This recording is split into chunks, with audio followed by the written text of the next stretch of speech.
বন্ধু বান্ধৱীসকল, মোৰ YouTube channel এছকে তানবীৰ ষ্টুডিঅ'লৈ সকলোলৈ স্বাগতম জনাইছো। আপোনালোকৰ মাজলৈ লৈ আনিছো নতুন এটা অন্য ভিডিঅ'টো। আহক সকলোৱে মিলিজুলি ভিডিঅ'টো অলপো স্কিপ নকৰাকৈ ভিডিঅ'টো সম্পূৰ্ণকৈ চাওক। আৰু যিসকল বন্ধু-বান্ধৱীয়ে মোৰ চেনেলটো এতিয়ালৈকে ছাবস্ক্ৰাইব কৰি দিয়া নাই, এতিয়া ছাবস্ক্ৰাইব কৰি দিয়ক। আৰু সকলো ধৰণৰ জব আপডেট পাবলৈ হ'লে কেৱল মোৰ চেনেলটো ছাবস্ক্ৰাইব কৰি ৰাখক। ইণ্ডিয়ান ৰেলৱে বিভাগত ৰেলৱে প্ৰটেকশ্যন ফ'ৰ্চত সাব ইন্সপেক্টৰ পোষ্টৰ লগতে কনষ্টেবল পোষ্ট ওলাইছে। পদৰ সংখ্যা হৈছে 4,640টা পোষ্ট। সাব ইন্সপেক্টৰ পোষ্টৰ বাবে আপোনালোকে এপ্লাই কৰিবলৈ হ'লে আপোনালোকে মিনিমাম BA পাছ কৰা হ'ব লাগিব, তেতিয়াহে আপোনালোকে এপ্লাই কৰিব পাৰিব। আৰু তাৰ লগতে কনষ্টেবল পোষ্ট ওলাইছে। ইয়াৰে আপোনালোকে চিম্পল যদি মেট্ৰিক পাছ কৰিছে তেতিয়াহ'লে আপোনালোকে এপ্লাই কৰিব পাৰিব।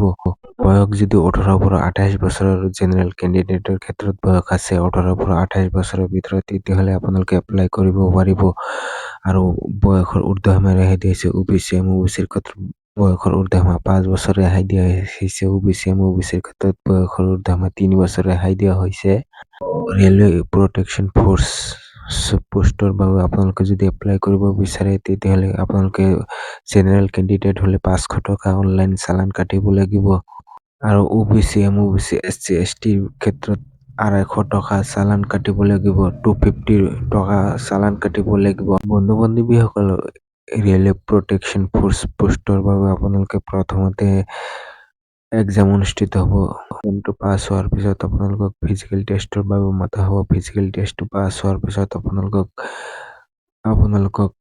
মেডিকেল টেষ্টৰ বাবে মাতা হ'ব। মেডিকেল টেষ্ট হোৱাৰ পিছত আপোনালোকক ডকুমেণ্ট ভেৰিফিকেশ্যনৰ দ্বাৰা আপোনালোকক চিলেকশ্যন বা আপোনালোকক নিযুক্তি দিয়া হ'ব। বন্ধু-বান্ধৱীসকল, ইণ্ডিয়ান ৰেলৱে প্ৰটেকশ্যন ফ'ৰ্চত আপোনালোকে যেতিয়া জইনিং কৰিব, কনষ্টেবল পোষ্টৰ জইনিং কৰিব, তেতিয়া আপোনালোকে জইনিং অৱস্থাত আপোনালোকে 21,000ৰ পৰা দৰমহাটো আৰম্ভ হ'ব। সাব ইন্সপেক্টৰ পোষ্টৰ বাবে দৰমহাটো প্ৰথমতে আৰম্ভ হ'ব 35,400 টকাৰ পৰা আৰম্ভ হ'ব।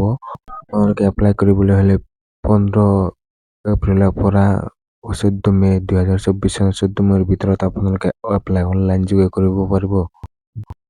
বন্ধু-বান্ধৱীসকল, ভিডিঅ'খিনিত ইমানখিনি আছিল। মোৰ এইটো ভিডিঅ'ত কওঁতে যদি কিবা ভুল হৈছে সেইটো কমেণ্টৰ মাজেদি জনাই দিব। নেক্সট ভিডিঅ'টোত ইয়াৰ শুধৰণি কৰা হ'ব। সকলোলৈ ধন্যবাদ।